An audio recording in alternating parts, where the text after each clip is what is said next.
The Panthers are one win away from yet another Stanley Cup title with Bill Zito as the architect. Hey everyone, welcome into Off the Post. Rob Wong joined alongside by Bruce Garrioch and Steve Simmons. And guys, for the second straight year, we are here where the Edmonton Oilers are looking to force a game seven, but this time on some different circumstances with these teams going blow for blow so far in the Stanley Cup Final. It'll also be on the road this year for Edmonton, unlike last season. The big question, though, surrounding the Oilers at this point right now is who should be starting in goal. You've got the incredible highs and incredible lows of a Stuart Skinner Steve or the journeyman Calvin Pickard, who up until last game was undefeated in these playoffs. I can't imagine it's an easy choice right now for Chris Knobloch. Is none of the above one of the answers? Because that would be my check mark if it was a multiple choice question. I think you have to go to Skinner. I think his ability to bounce back sort of works for him here. I'm not sure it matters, to be perfectly honest, because I think the series has kind of turned towards the Oilers and towards the Panthers, and it's now their series to win or lose, and their style of play dictates that. And I'm not so sure one of the two Edmonton goalies, either of them, are good enough to keep the score 3-2. And if you can do that, you have a shot. But I just don't think that they have a shot necessarily anymore. I think they were there. And I really believe that one clip you see Paul Maurice with on those commercials where, he's yelling at the players to get on the defenseman because you're going to be playing 7 games and you're going to be seeing them for 7 games. Well, maybe only playing 6 games in this one, but I think they've worn down the Edmonton Oilers.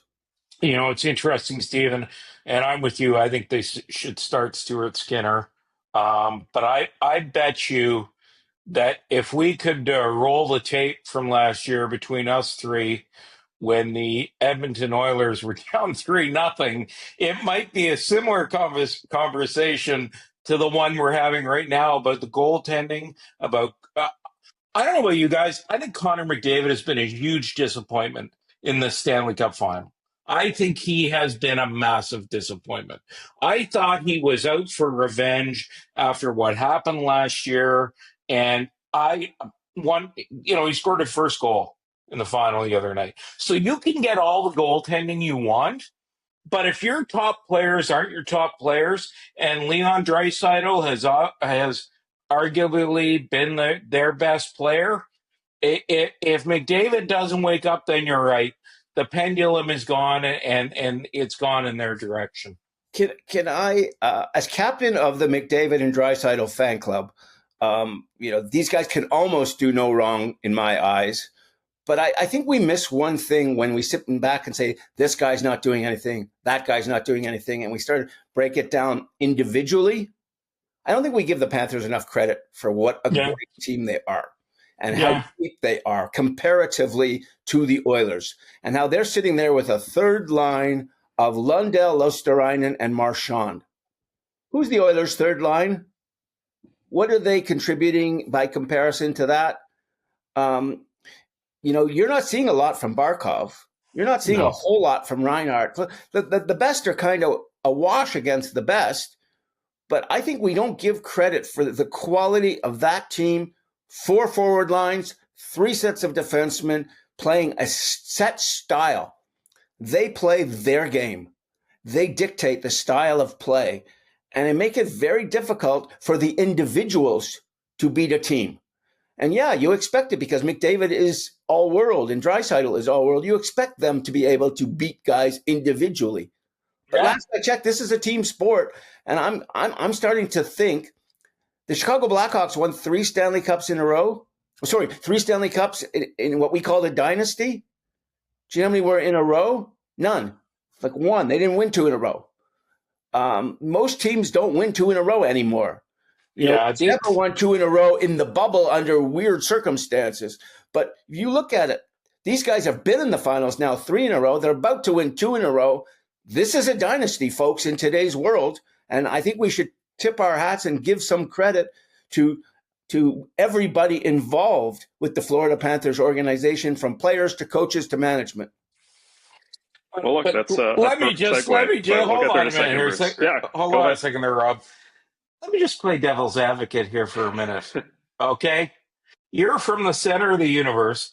You're the first guy to blame the core four. Okay? Right? You are. You are the first guy By to the way, it's pin the my tail fault. on My fault. the donkeys It's of my fault. Austin Mitch Marner, Matthews, Rich Marner, and William Nylander, and who's the other one? Doesn't matter. Okay? Riley. Okay? So I'm just saying, how can you not look at this series and say Connor McDavid has been a disappointment here? because he's Connor McDavid, I guess that's why. I And you expect the world from him. And let's be real for a minute here. Connor McDavid and but he's Leon, got to be a world. yeah, He's got to be a Connor, world. Connor and Leon are at a level. The guys you're talking about, the center of the universe's favorite sons, those guys are not at that level. They are not all world, the best in the world guys. Those are the two best forwards in the world on one team. And so, yeah, you do expect more, Bruce. But I'm saying if they're not doing what you expect them to do, sometimes there's a reason. Sometimes, the guy that's fighting Ali and he's punching back, sometimes you got to give Ken Norton credit once in a while for fighting a good fight. Well, at least I know now that the Leafs just lost to a better team. Well, I think they did. I mean, I think we said that going in that they were playing a better team. Yeah. The only way they were going to beat the better team is if their guys who were better at the top than the other guys at the top, then they had a shot. But without them doing that, they had no shot. Yeah. Well, look, out of all the teams that the Panthers have faced, only one squad sort of had them on the ropes in these playoffs, and that was the Maple Leafs, who had a 3-1 lead in game number 3. But, of course, This is didn't not matter in the over, end. Rob.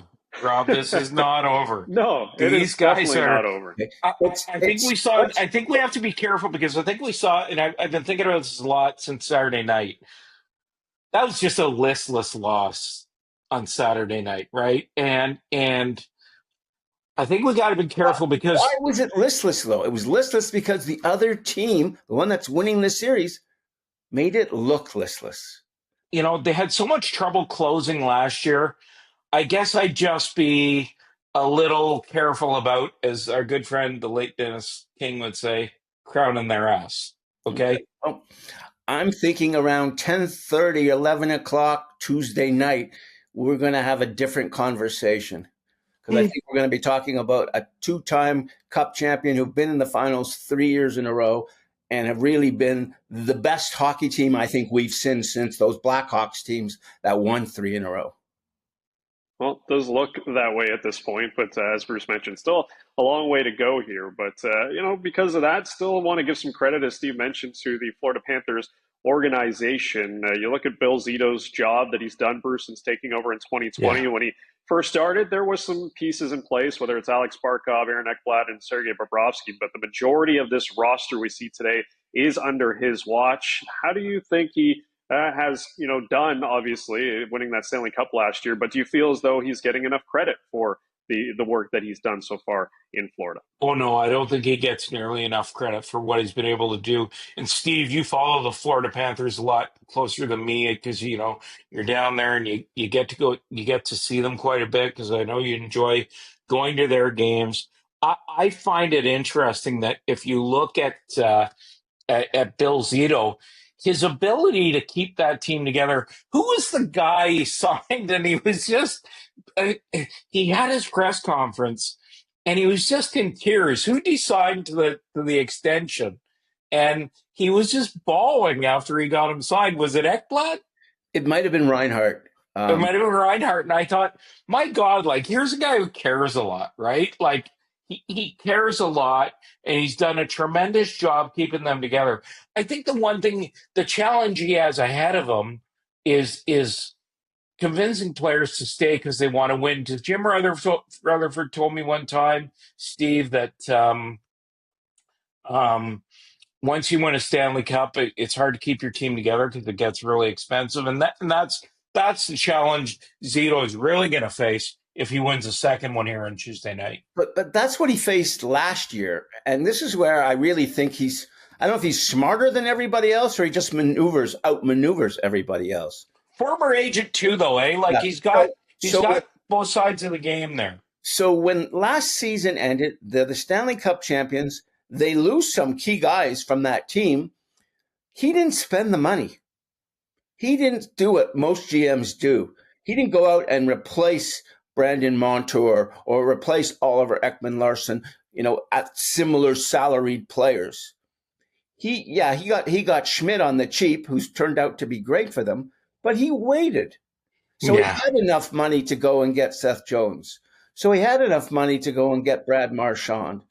And so if you go through it methodically, from the day he took over that team, and they had a high flying offense with Huberdeau and Barkov and the guys that were there, and they were 100 and something point team when Andrew Burnett was coaching them, and he fired the guy that won the President's Trophy. Not a lot of guys would make that. Why? Didn't think they could win playing that style.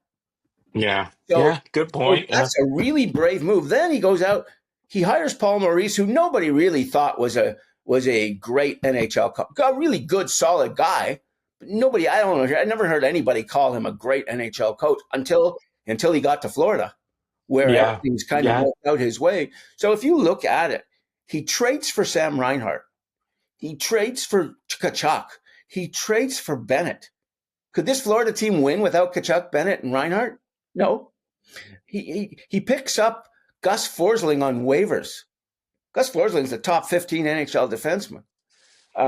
You go start through it. Bill Zito is the MVP of the Florida Panthers.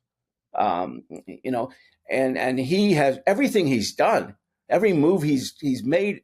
Almost. I mean, this year, could you have done better than Seth Jones and Marchand? I mean, look at what every team has added. Nobody's close to that. And the only reason he could do that is because he left enough money left over that gave him the ability to do that. And with Tkachuk being hurt, of course, helped as well. But I just think, take your hat. Bill Zito is not a guy who seeks publicity. No. He's not one of those talk to me GMs, look at me, look how smart I am, Brian Burke kind of guys. He's a quietish, methodical guy, but who loves being in Florida, where nobody asks him any questions at all and puts any pressure on him. And he just does his job. And you know what? God bless what he's done there. It's a magnificent story of success he gave up a 115-point guy in Huberdeau, who has been a nobody since he's got to Calgary. Yeah. It's there's a lot of interesting moves that have been made there. I will be very interested to see, how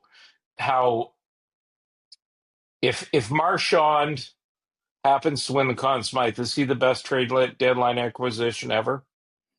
Well, he's certainly right. He's right there with Marian Gaborik. The year the LA Kings brought Gaborik in, and he scored a pile of goals. But Marchand, in Marchand's case, it's not just that he's scoring; it's how he's scoring. It's what he gives. It's how he plays. How he plays. How the team responds to him, and how he fits their style. I mean, I think a bunch of teams called Boston and said we'd like Brad Marchand. And in most cases, he had a no trade, so he could basically say, I'm not going anywhere. But he was happy to go to Florida because I think he knew that's my style of team. From what I was told, he killed a deal to LA and said, I'll only go to Florida. Yeah, well, there you go. Sense. That's what I heard long after the trade deadline, but I trust that information. But I mean, you look, we watched the Four Nations really closely, and it was a fabulous tournament. But to me, one of the sort of odd stories of the tournament was how ineffective Brad Marchand was and how he looked like. I don't think you can put him on the Olympic team based on the way he played in that tournament. How do you find a spot for him? And now here he is. He's got a shot at the Conn Smythe. And so which Brad Marchand is it? The guy right now? The guy 2 months ago? The guy 3 months ago? I don't know. But bless the Florida Panthers, they're getting this Conn Smythe version.